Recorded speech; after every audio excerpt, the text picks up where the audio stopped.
మేము కూడా కోర్టుని ఉన్నత న్యాయస్థానాలు ఏం కోరుకుంటున్నామంటే జగన్ అవినీతి చేశాడా చేయలేదని తొందరగా తేల్చేయండి. ఇటువంటి వ్యక్తులు ఎక్కువ కాలం బయట ఉంటే సమాజానికి కూడా మంచిది కాదు. రైట్ అజయ్ గారు. దాసరి కిరణ్ గారు ఎలా చూస్తారంటే జగన్మోహన్ రెడ్డి గారి పర్యటనలు చూసుకుంటే ఏమైనా ఆ ఫారెన్లో సెటిల్ అయ్యే ప్లాన్లో ఏమైనా ఉన్నారా, ఎలా చూడాలి కిరణ్ గారు? అంటే ప్రస్తుతం ఏదైతే పర్మిషన్ కోసం ఆయన పిటిషన్ వేశారో దానికి సంబంధించి కూడా సిబిఐ తీసుకునే నిర్ణయం మీద అంత డిపెండ్ అయి ఉంది. కోర్టు పరిశీలించిన తర్వాత కూడా నిర్ణయం ప్రకటన చేసే అవకాశం ఉంది. మీరు ఎలా చూస్తారు? ఏమన్నా ఫారెన్లో సెటిల్ అయ్యే ప్లాన్ ఉందా? అందరికీ నమస్కారం అండి. చందు గారు, జగన్మోహన్ రెడ్డి గారు దాడ మా సోదరుడు చెప్పినట్టు ఇది ఫస్ట్ టైం కాదు ఫారెన్ వెళ్ళడానికి, లేకపోతే ఇతర దేశాలు వెళ్ళడానికి కోర్టు దగ్గర నుంచి పర్మిషన్ తీసుకోవటం. అయితే వెళ్లాల్సిన ప్రతిసారి ఏదో ఒక రీజన్ చెప్తాడు. అయితే పర్సనల్ రీజన్స్ అని, లేకపోతే నా ఫ్యామిలీ అక్కడ ఉన్నారు వాళ్ళని కలవటానికి వెళ్తా ఉన్నానని చెప్తా ఉన్నాడు జగన్మోహన్ రెడ్డి గారు. కానీ ప్రజలు రకరకాలుగా జోక్స్ వేసుకుంటా ఉన్నారు జగన్మోహన్ రెడ్డి గారి విదేశీ పర్యటనల గురించి.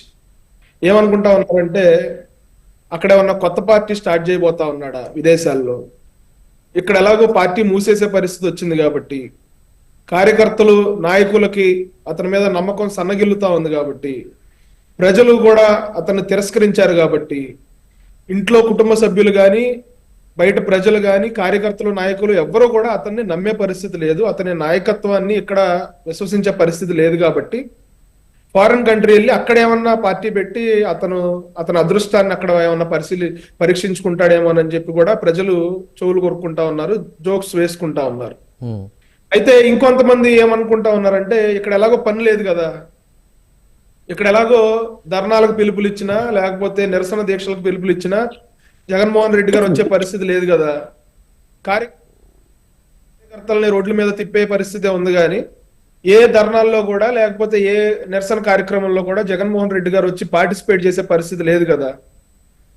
సో ఫారెన్ వెళ్ళి ఒక 4 సంవత్సరాలు రెస్ట్ తీసుకుని అక్కడ విలాసవంతమైన జీవితాన్ని అనుభవించి మళ్ళీ లాస్ట్ 1 year ఎలక్షన్ ఉన్నప్పుడు మళ్ళీ వస్తాడేమోనని కూడా అనుకుంటా ఉన్నారు. ఎందుకంటే గడిచిన 5 సంవత్సరాల్లో తాడేపల్లి ప్యాలెస్ వదిలి ఆయన ఎప్పుడు బయటకు వచ్చిన పరిస్థితి లేదు. ఇప్పుడు కూడా కూటమి ప్రభుత్వం వచ్చి 7 months అవుతా ఉంది. ఇప్పుడు కూడా బెంగళూరులో ఉంటా ఉన్నారు, లేకపోతే ఇక్కడ వచ్చి తాడేపల్లి ప్యాలెస్ లో ఉంటా ఉన్నారు. ఎక్కడా కూడా కార్యకర్తల్ని కలుస్తున్న పరిస్థితి లేదు. కార్యకర్తలు ఆయన్ని కలుస్తాకి ఆయన ఇంటికి వెళ్ళినప్పుడు కూడా వాళ్ళ ఫోన్లు లాక్కుని వాళ్ళ ఫోన్లు పగలగొట్టి వాళ్ళ మీద ఆయన సొంత సెక్యూరిటీనే దాడి చేస్తున్న పరిస్థితి.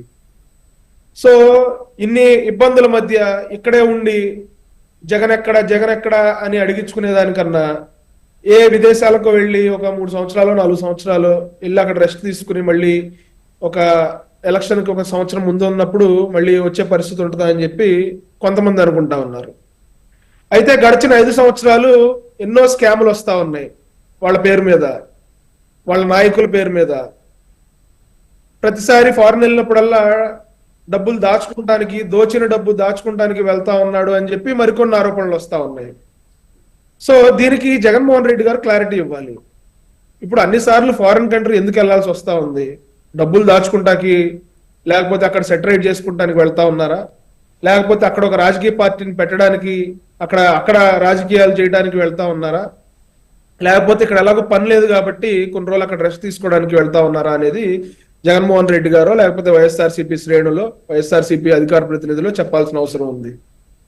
అయితే జగన్మోహన్ రెడ్డి గారు ఎప్పుడు వాయిదాలకు వెళ్లాలన్నా కూడా, అంటే ప్రతి శుక్రవారం ఆయన కోర్టుకు వెళ్లాల్సిన పరిస్థితి, కానీ ప్రతిసారి ఏదో ఒక సాకు చెప్పి ఏదో ఒక కారణం చెప్పి జగన్మోహన్ రెడ్డి గారు కోర్టు వాయిదాలని ఎగవేస్తున్న పరిస్థితి.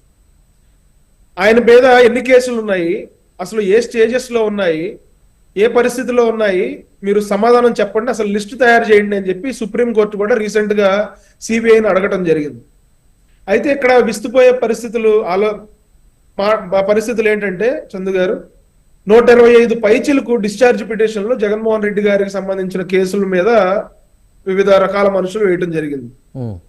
అంటే 10 సంవత్సరాల నుంచి బెయిల్ మీద ఉండొచ్చు, 10 సంవత్సరాల నుంచి కోర్టు వాయిదాలు తప్పించుకుని తిరగొచ్చు, మన మీద 33 ఆర్థిక కేసులు ఉన్నా కూడా, ఆర్థిక నేరస్తుడిగా మనం 16 నెలలు జైల్లో ఉన్నా కూడా ఇంకా కోర్టు వాయిదాలని లేకపోతే కోర్టు ప్రొసీడింగ్స్ ని చట్టంలో ఉన్న లొసుగులను అడ్డం పెట్టుకుని విచారణని డిలే చేసుకుంటా రావచ్చు అనేది జగన్మోహన్ రెడ్డి గారి కేసు ఒక కేస్ స్టడీ.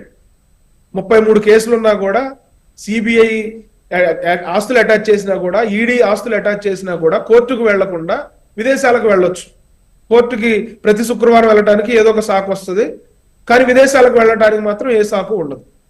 5 సంవత్సరాలు అధికారంలో ఉన్నప్పుడు అడ్డం పెట్టుకున్నారు, డబ్బులు అడ్డం పెట్టుకున్నారు, లేకపోతే ఆయనకు సంబంధించిన వ్యక్తుల చేత పిటిషన్లు లేపించారు, డిశ్చార్జ్ పిటిషన్స్. అంటే డిశ్చార్జ్ పిటిషన్ అంటే ఏంటంటే చందు గారు, ఈయనకి సంబంధించిన కేసుల్లో అక్యూజ్డ్లు ఉంటారు కదా, సో వాళ్ళతో ఒక్కొక్కళ్ళతో ఒక్కొక్క కోర్టులో పిటిషన్ వేపిస్తారు అనమాట. అంటే ఈ కోర్టులో ఈ కేసుకు సంబంధించి నన్ను మినహాయించండి అని చెప్పి చాలా మంది చేత పిటిషన్లు వేపిస్తారు.